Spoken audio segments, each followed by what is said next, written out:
Vamos a ver ahora la glucólisis o vía de Embden-Meyerhof, que es cómo se oxida. Vamos a ver cómo se oxida la glucosa. El objetivo es describir la conversión de la glucosa, ¿sí?, a piruvato en la glucólisis y el proceso posterior de transformación del piruvato en acetilcoenzima A o lactato.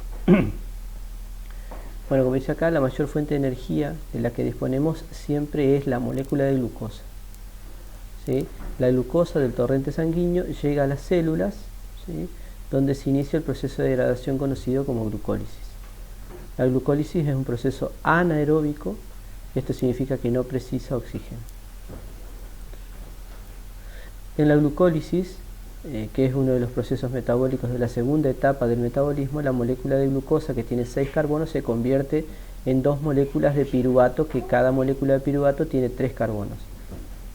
En las primeras 5 reacciones, del 1 al 5, la energía de 2 moléculas de ATP se emplea para añadir grupos fosfato y formar fosfatos de azúcares. En la reacción 4 y 5, los fosfatos de azúcares que contienen 6 carbonos se rompen, produciendo fosfatos de azúcares de 3 carbonos, y en las últimas 5 reacciones, del 6 a 10, se producen 4 moléculas de ATP cuando los grupos de fosfato de las triosas formados son hidrolizados. Vamos a ver la figura. Entonces, en la glucólisis, la molécula de glucosa se degrada y produce 2 moléculas de piruvato. El balance neto es la producción de 2 ATP y 2 NAD+. Acá tenemos un esquema de la glucólisis.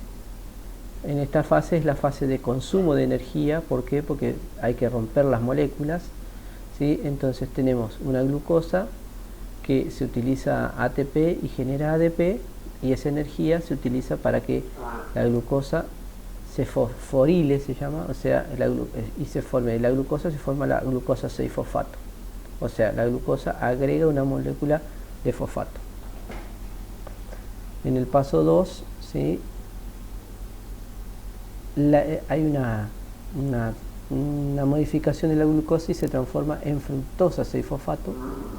Una vez que se transforma en fructosa 6-fosfato, vuelve a utilizar una molécula de ATP para liberar ADP, y esa energía lo que hace es que a la fructosa 6-fosfato incorpora otro fosfato para formar la fructosa 1,6-bifosfato, ¿sí? En el carbono 1 y el carbono 6 estaría un fosfato, mejor dicho, y acá aparece la etapa 4, donde una parte se divide en dos esta molécula y genera el gliceraldehído 3-fosfato, y la otra parte viene por este camino que forma la dihidroxiacetona fosfato, pero la dihidroxiacetona fosfato se vuelve a transformar en gliceraldehído 3-fosfato. Entonces, por cada glucosa obtenemos 2 moléculas de gliceraldehído 3-fosfato.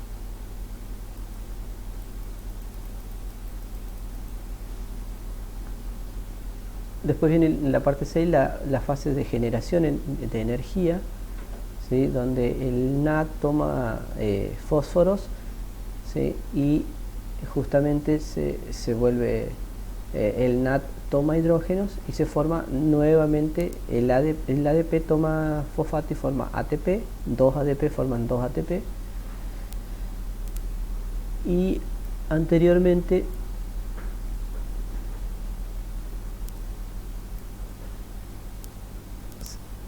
del gliceraldehído 3-fosfato se transforma en el 1,3-bifosfoglicerato, ¿sí?,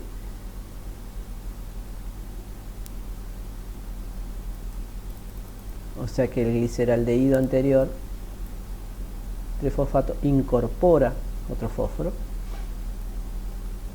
Viene la etapa 7, ¿sí?, donde se transforma en el 3-fosfoglicerato, y en la parte 8 hay de nuevo una modificación de la molécula, donde el fosfato cambia de lugar donde estaba en un extremo y pasa a estar en la parte central, y ahí se forma el fosfoenolpiruvato, y del fosfoenolpiruvato se transforma en piruvato solamente, libera el fósforo para formar de nuevo el ADP en ATP y generar el piruvato, que era lo que queríamos llegar. Entonces, la fase de consumo de energía son las reacciones del 1 al 5.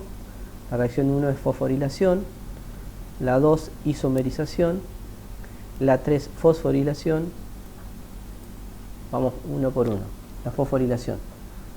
Aporte de una molécula de ATP. La glucosa se convierte en glucosa 6-fosfato mediante la transferencia de un grupo fosfato del ATP. Una reacción catalizada por la exoquinasa. La reacción 2, que es la isomerización, la enzima fosfoglucoisomerasa convierte la glucosa 6-fosfato en aldosa, que es en la fructosa 6-fosfato, que es una cetosa. En la reacción 3, fosforilación, que es aporte de una segunda molécula de ATP, una segunda molécula de ATP reacciona con la fructosa 6-fosfato formando la fructosa 1,6-bifosfato. La palabra bifosfato se emplea para indicar que los grupos fosfatos se encuentran en diferentes carbonos de la fructosa y no conectados uno al otro. En la reacción 4, que es la fragmentación, formación de dos triosas, ¿sí? La fructosa 1,6-bifosfato se fragmenta formando dos triosas, la hidroxiacetona fosfato y el gliceraldehído 3-fosfato. El proceso está catalizado por la aldolasa. En la reacción 5 viene la isomerización de una de las triosas. En esta reacción dice la triosa fosfato isomerasa convierte una de las triosas, la hidroxiacetona fosfato, en una segunda molécula de gliceraldehído 3-fosfato. Los 6 átomos de carbono de la glucosa se convierten por lo tanto en dos fosfatotriosas idénticas. En la fase de producción de energía, que es de las reacciones del 6 al 10, en la reacción 6, primer compuesto rico en energía. Si consideramos ahora las reacciones del 6 al 10, estas tienen lugar a partir de los dos compuestos con 3 átomos de carbono sintetizados a partir de la glucosa. En la reacción 6, el grupo aldehído, el gliceraldehído 3-fosfato, es oxidado y fosforilado por la gliceraldehído 3-fosfato deshidrogenasa. El producto que se obtiene es un compuesto rico en energía que se denomina 1,3-bifosfoglicerato. En esta reacción, la coenzima NAD se reduce a NAD más un hidrógeno y se forman dos NAD más. En la reacción 7 tenemos la formación de la primera molécula de ATP. A continuación, la fosfoglicerato quinasa transfiere un grupo fosfato del 1,3-bifosfato del gliceraldehído al ADP para formar ATP. Esta manera de obtener ATP se denomina fosforilación a nivel de sustrato. En esta etapa de la glucólisis, la reacción de dos moléculas de 1,3-bifosfoglicerato permite recuperar las dos moléculas de ATP invertidas en las reacciones 1 y 3. La reacción 8, formación de 2-fosfoglicerato. La fosfoglicerato mutasa transfiere un grupo fosfato del carbono 3 del fosfoglicerato al carbono 2 y se forman dos moléculas de fosfoglicerato. En la reacción 9 es un segundo compuesto rico en energía. Una enolasa cataliza la eliminación de agua de dos moléculas de fosfoglicerato de manera que se forman dos moléculas de fosfoenolpiruvato que son ricas en energía. Y en la reacción 10 es una formación de una segunda molécula de ATP. En una segunda etapa de fosforilación a nivel sustrato, la piruvato quinasa transfiere un grupo fosfato de 2-fosfoenolpiruvato a 2-ADP y se forman dos moléculas de piruvato y dos moléculas de ATP. En resumen general de la glucólisis, en la ruta metabólica de la glucólisis, la glucosa se convierte en dos moléculas de piruvato. En las etapas iniciales se requieren dos moléculas de ATP para formar fosfatos de azúcares. En reacciones posteriores se generan 4 moléculas de ATP, lo que da un balance total de 2 moléculas de ATP producidas en la glucólisis.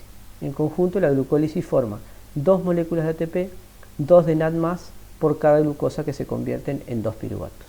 Y acá tenemos el esquema.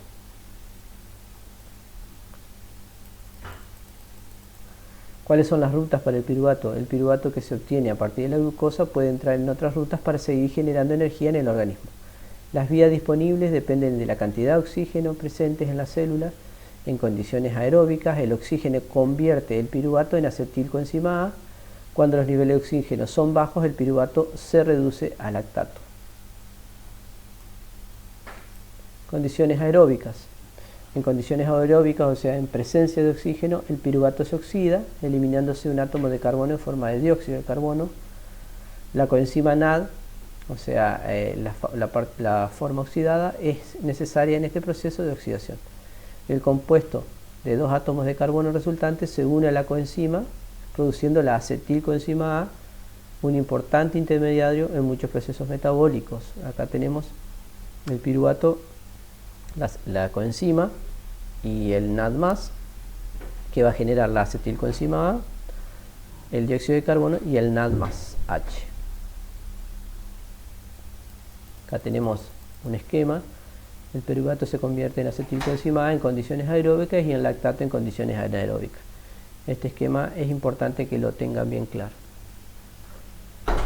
Entonces la glucosa sufre la glucólisis, se obtienen dos piruvatos, ¿sí?, en condiciones anaeróbicas, ¿sí?, y en presencia de la piruvato descarboxilasa y alcohol deshidrogenasa se genera etanol y dióxido de carbono.